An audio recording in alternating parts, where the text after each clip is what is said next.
Hello everyone, and welcome back to our channel. Today we have a story that will truly make you think twice before judging someone by their appearance. It's about a humble maid, a condescending bank manager, and a twist of fate that is just too good not to share. Our story begins with Clara, a woman in her late 50s. For years she had worked as a maid for the wealthy Harrison family. She was more than just an employee. She was a loyal friend, a confidant, and practically a member of the family. She had watched the Harrison children grow up, celebrated their successes, and comforted them in their sorrows. The Harrisons, in turn, treated her with the utmost respect and affection. One morning, Mrs. Harrison, who was getting on in years, called Clara into her study. "Clara," she said, her voice warm but frail, "I've been thinking. You've given so much of your life to us.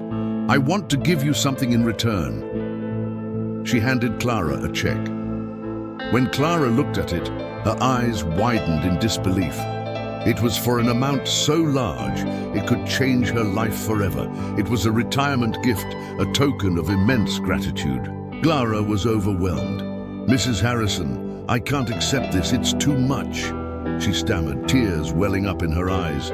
But Mrs. Harrison insisted. "You deserve it, my dear. Please enjoy your retirement. You've earned it." With the check carefully tucked into her simple purse, Clara made her way to the local bank. The bank was a grand, imposing building with polished marble floors and stern-looking employees. Clara, in her modest work dress, felt a little out of place. She clutched her purse tightly and stood in line, waiting for her turn. Finally, she was called to a counter. Behind the glass sat Mr. Davison, the bank manager. He was a man who wore his authority like an expensive suit, perfectly tailored and a bit too tight. He glanced up, his eyes scanning Clara from head to toe, and a dismissive smirk formed on his lips. "Yes? How can I help you?" he asked, his tone dripping with condescension.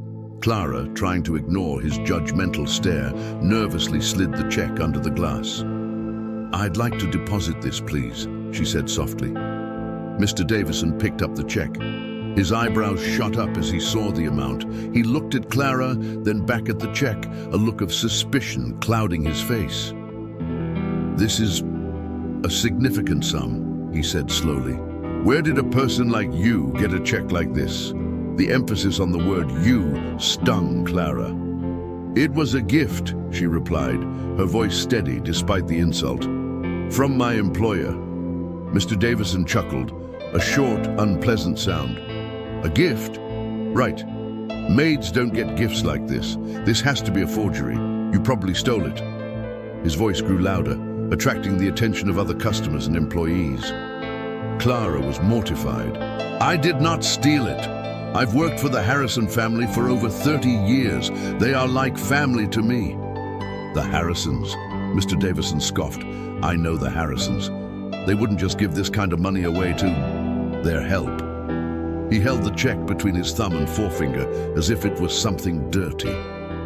"I'm not going to let you try and cash a fraudulent check in my bank." And then, to Clara's horror, with a look of smug satisfaction, he began to tear the check. Rip, rip, rip. He tore it into small pieces and let them flutter down into the trash bin beside his desk. "There," he declared. "Problem solved. Now, I suggest you leave before I call the authorities." Tears streamed down Clara's face. She was humiliated, heartbroken, and angry. All she could do was turn and walk out of the bank, the stares and whispers of the other people following her like a shadow. She felt completely powerless. When she got back to the Harrison residence, she was distraught. Mrs. Harrison found her crying in the kitchen and immediately knew something was wrong. Clara recounted the entire humiliating ordeal, the manager's cruel words, and the tearing of the check.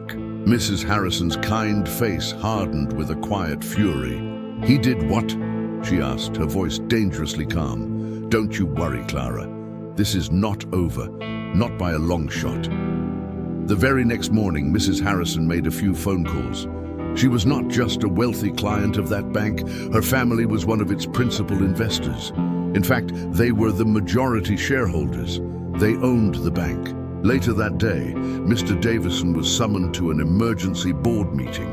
He walked in, adjusting his tie, expecting a routine discussion.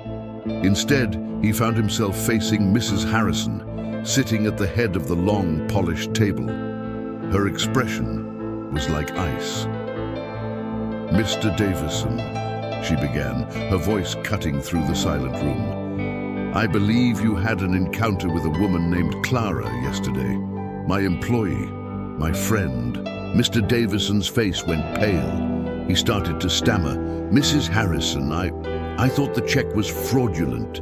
She didn't look like she was worthy of your respect." Mrs. Harrison finished for him. "You judged her based on her clothes and her profession. You humiliated a good, honest woman who has more integrity in her little finger than you have in your entire body. And in doing so, you have insulted my family." She paused, letting her words hang in the air. "That check was not a forgery. It was a gift from me, but your real mistake was not in tearing up the check. It was in tearing down a person.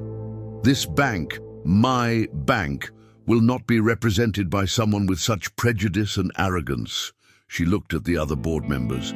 "Mr. Davison's employment is terminated, effective immediately." The silence in the room was deafening. Mr. Davison stood there, his jaw slack, the color drained from his face. The man who had felt so powerful just a day before was now stripped of his title, his job, and his pride, all because he couldn't see past a simple maid's uniform. Back at the Harrison house, a brand new check was written for Clara, this time with an extra zero added to it.